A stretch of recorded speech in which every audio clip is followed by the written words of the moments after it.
Assalamualaikum warahmatullahi wabarakatuh. Halo teman-teman, perkenalin aku Balkis Adelia. Aku dari kelas 331 absen 04. Nah, di video kali ini aku akan menjelaskan kepada kalian tentang faktur pajak, mulai dari pengertiannya, pasal-pasal terkait faktur pajak, fungsi, jenis, dan bentuk-bentuk faktur pajak. Tanpa banyak basa-basi lagi, yuk kita mulai belajarnya. Nah, di pembahasan pertama, aku akan coba jelasin tentang pasal-pasal terkait dengan faktur pajak. Dalam pasal 11 ayat 1 UU PPN tahun 1984 disebutkan bahwa penyerahan barang kena pajak atau BKP dan jasa kena pajak atau JKP harus dipungut PPN. Di sini berarti adanya sesuatu yang terhutang PPN, maka hutang PPN harus dipungut oleh yang menyerahkan. Pemungutan bisa modelnya menerima pembayaran sebelum barang diserahkan atau barang diserahkan sebelum uang diterima. Nah, muncul pertanyaan, bagaimana cara kita memungut PPN? Menurut undang-undang maupun pasal lain, penyerahan BKP atau JKP terhutang oleh PPN dan yang memungut adalah yang menyerahkan, itu melalui sarana faktur pajak.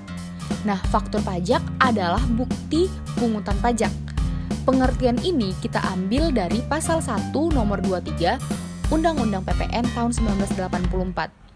Nah, menurut pasal 13 ayat 1 Undang-Undang PPN tahun 1984, pengusaha kena pajak atau PKP wajib membuat faktur pajak untuk setiap penyerahan barang kena pajak atau BKP ataupun jasa kena pajak atau JKP. Setelah tadi aku udah jelasin tentang pasal-pasal terkait dengan faktur pajak, sekarang aku akan jelasin tentang fungsi faktur pajak. Fungsi faktur pajak ada 3. Yang pertama, sebagai bukti pungutan pajak.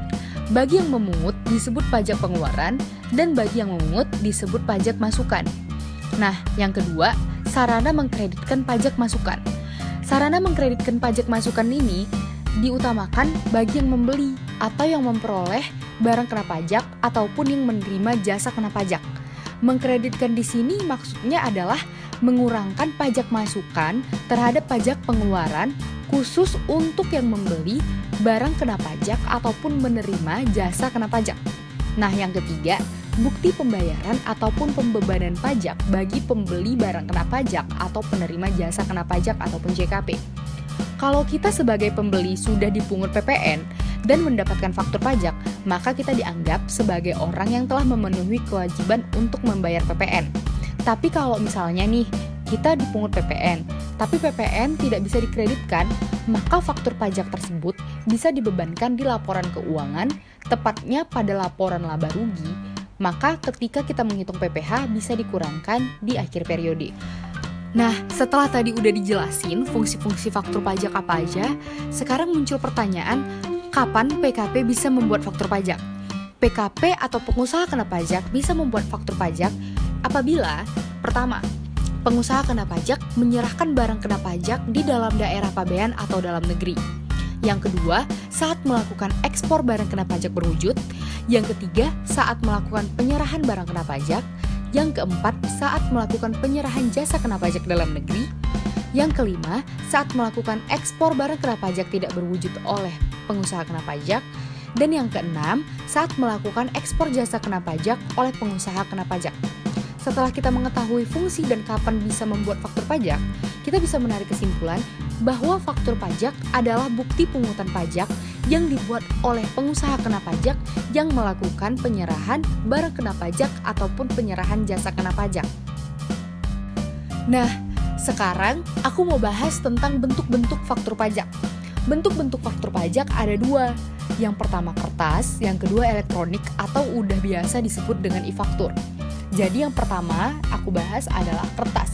Kertas di sini berarti merupakan cetakan faktur di atas kertas yang digunakan di semua transaksi ataupun peristiwa hukum yang diwajibkan menerbitkan faktur pajak, seperti penyerahan barang kena pajak ataupun jasa kena pajak, dan ekspor BKPB atau BKPTB ataupun JKP.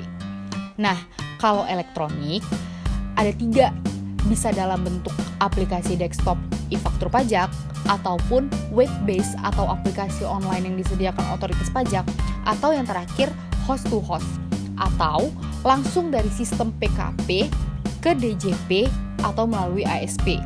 Nah, di zaman sekarang orang-orang udah lebih menggunakan elektronik. karena penggunaan e-faktur sangat membantu dan mengurangi kekeliruan dalam faktur pajak. Nah, setelah tadi kita udah membahas tentang bentuk faktur pajak, sekarang aku mau ngejelasin ke kalian tentang jenis-jenis faktur pajak. Jadi, jenis faktur pajak yang pertama adalah faktur pajak yang dibakukan. Faktur pajak yang dibakukan, baku, berarti dia sesuai dengan pasal 13 ayat 5 Undang-Undang PPN. Faktur pajak ini berarti memuat keterangan atas penyerahan barang kena pajak ataupun jasa kena pajak yang paling sedikit berisi yang pertama, nama, alamat, NPWP yang menyerahkan BKP ataupun JKP. Yang kedua, nama, alamat, NPWP yang membeli BKP ataupun JKP. Yang ketiga, jenis BKP ataupun JKP. Jumlah harga jual ataupun penggantian kalau dia dalam bentuk jasa, dan potongan harga. Yang keempat, memuat PPN yang dipungut. Yang kelima, memuat PPNBM yang dipungut. Yang keenam, kode, nomor seri, dan tanggal pembuatan faktur pajak. Dan yang terakhir, memuat nama dan tanda tangan yang berhak menandatangani faktur pajak yang dibakukan. Nah, yang kedua, ada jenis faktur pajak gabungan. Faktur pajak gabungan berarti menggabungkan beberapa transaksi pada satu bulan kalender yang sama atas pembeli yang sama dalam satu faktur pajak. Yang ketiga, ada faktur pajak pedagang eceran. Faktur pajak pedagang eceran ini hanya dapat diterbitkan oleh wajib pajak yang kategorinya adalah pedagang eceran. Perbedaan antara faktur pajak pedagang eceran dengan faktur pajak standar adalah di dalam faktur pajak eceran hanya memuat 5 konten faktur pajak dari 7 yang diatur pada aturan yang berlaku dengan tidak mencantumkan nama, NPWP, dan alamat pembeli dan juga tanda tangan penerbit faktur pajak. Jadi, nomor seri faktur pajak pedagang eceran diatur sendiri oleh pengusaha kena pajak pedagang eceran, sedangkan faktur pajak standar nomor serinya diajukan permintaan nomor seri faktur pajak oleh PKP ke otoritas pajak. Selanjutnya, kita akan membahas tentang dokumen tertentu yang kedudukannya itu bisa dipersamakan dengan faktur pajak. Nah, dokumen tertentu ini kenapa sih bisa dipersamakan dengan faktur pajak? Ya, dokumen ini bisa digunakan sebagai faktur pajak karena untuk mempermudah pelaku bisnis. Jadi mereka tuh bisa menggunakan dokumen yang sehari-hari mereka gunakan untuk menyerahkan barang kena pajak ataupun jasa kena pajak. Jadi ya kita bisa mempermudah para pelaku bisnis gitu. Nah, dokumen-dokumen ini tuh apa aja? Yang pertama, ada surat perintah penyerahan barang atau yang biasa kita sebut SPP. Yang kedua, ada bukti tagihan atas penyerahan jasa telekomunikasi oleh perusahaan telekomunikasi. Yang ketiga, ada tiket tagihan, surat muatan ataupun delivery bill yang dibuat untuk penyerahan jasa angkutan udara dalam negeri. Yang keempat, ada nota penjualan jasa yang dibuat ataupun dikeluarkan oleh penyerahan jasa ke pelabuhan. Yang kelima, ada bukti tagihan atas penyerahan listrik oleh perusahaan listrik. Yang keenam, ada bukti tagihan atas penyerahan BKP ataupun JKP oleh perusahaan air minum ataupun PAB. Yang ketujuh, ada bukti tagihan atas penyerahan JKP oleh perantara efek. Yang kedelapan, ada bukti tagihan atas penyerahan JKP oleh perbankan. Yang kesembilan, ada dokumen yang digunakan untuk pemesanan pita cukai hasil tembakau. Yang kesepuluh, ada pemberitahuan ekspor barang yang dilampiri nota pelayanan ekspor, invoice, dan bill of lading. Dan yang ke-11, ada pemberitahuan ekspor jasa kena pajak ataupun barang kena pajak tidak berwujud dan dilampiri dengan invoice yang merupakan satu kesatuan yang tidak terpisahkan dengan pemberitahuan ekspor JKP maupun BKP tidak berwujud. Untuk ekspor JKP ataupun BKP yang tidak berwujud ya. Lalu yang ke-12 ada PIB dan yang ke-13 ada SSP. Dan jenis pajak yang terakhir ada faktur pajak khusus. Nah, faktur pajak khusus ini biasanya kita akan gunakan untuk turis asing.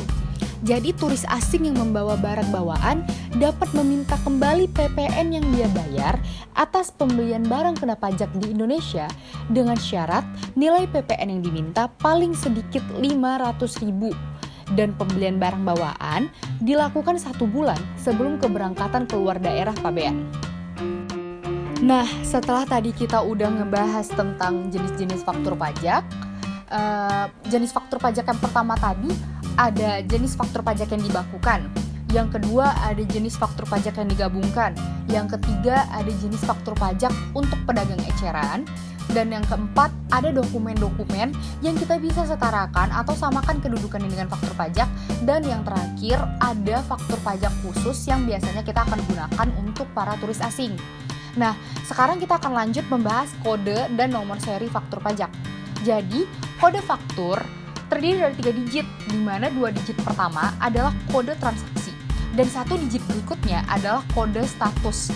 Sedangkan nomor seri faktur terdiri dari 13 digit, di mana 3 digit pertama dan digit ke-6 hingga digit terakhir adalah nomor urut faktur pajak secara nasional. Dan digit keempat dan kelima adalah kode tahun penerbitan nomor seri faktur pajak. Nah, untuk kode status berupa angka 0 yang bermakna faktur pajak normal atau faktur pajak yang pertama kali dibutakan. Dan angka 1 jika faktur pajak tersebut merupakan faktur pajak pengganti atau telah ada penggantian informasi pada faktur pajak tersebut. Nah, sekarang kita akan membahas saat pembuatan faktur pajak. Kapan sih pembuatan faktur pajak itu?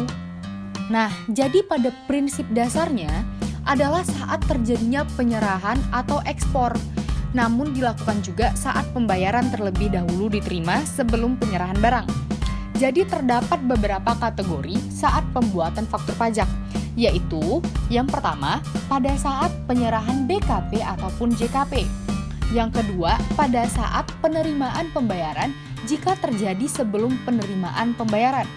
Yang ketiga, ada pada saat penerimaan pembayaran terminimum. Dan yang keempat, pada saat lain yang diatur oleh Menteri Keuangan. Nah, untuk faktur pajak gabungan dibuat pada akhir bulan dilakukannya penyerahan. Nah, sekarang gimana sih kalau misalnya kita ngisi faktur pajak tapi nggak lengkap dan nggak bener? Nah, jadi di faktur pajak ini kita harus mengisinya dengan lengkap dan benar sesuai identitas kita. Jadi apabila wajib pajak tidak mengisi faktur pajak dengan lengkap dan benar, maka akan dikenakan konsekuensi. Konsekuensinya berupa sanksi administrasi sebagaimana yang dimaksud dalam pasal 14 ayat 4 Undang-Undang KUP, yaitu denda sebesar 2% dari dasar pengenaan pajak ataupun DPP. Kecuali PKP membuat faktur pajak tidak mengisi keterangan mengenai yang pertama, dia tidak mengisi keterangan mengenai nama, alamat, NPWP, pembeli BKP ataupun penerima JKP. Dan yang kedua, dia tidak mengisi keterangan mengenai nama, alamat, NPWP, pembeli BKP ataupun penerima JKP, serta nama dan tanda tangan yang berhak menandatangani faktur pajak yang dilakukan oleh PKPPE. Nah, sekian dulu penjelasan dari aku tentang faktur pajak. Dan di video kali ini kita udah sama-sama belajar nih tentang pasal-pasal terkait faktur pajak, fungsi-fungsi dari faktur pajak, kapan PKP bisa membuat faktur pajak, bentuk faktur pajak, jenis faktur pajak, juga udah belajar tentang apa isi dari kode dan nomor seri faktur pajak, maksudnya tuh apa aja, terus juga pembuatan faktur pajak itu bisa saat kapan aja, dan yang paling penting kita udah belajar konsekuensi yang kita dapatkan kalau misalnya kita mengisi faktur pajak itu nggak lengkap dan benar. Jadi aku harap video yang aku persembahin buat kalian ini bisa bermanfaat untuk kita semua. Terima kasih dan wassalamualaikum warahmatullahi wabarakatuh. Selamat jumpa di video-video berikutnya.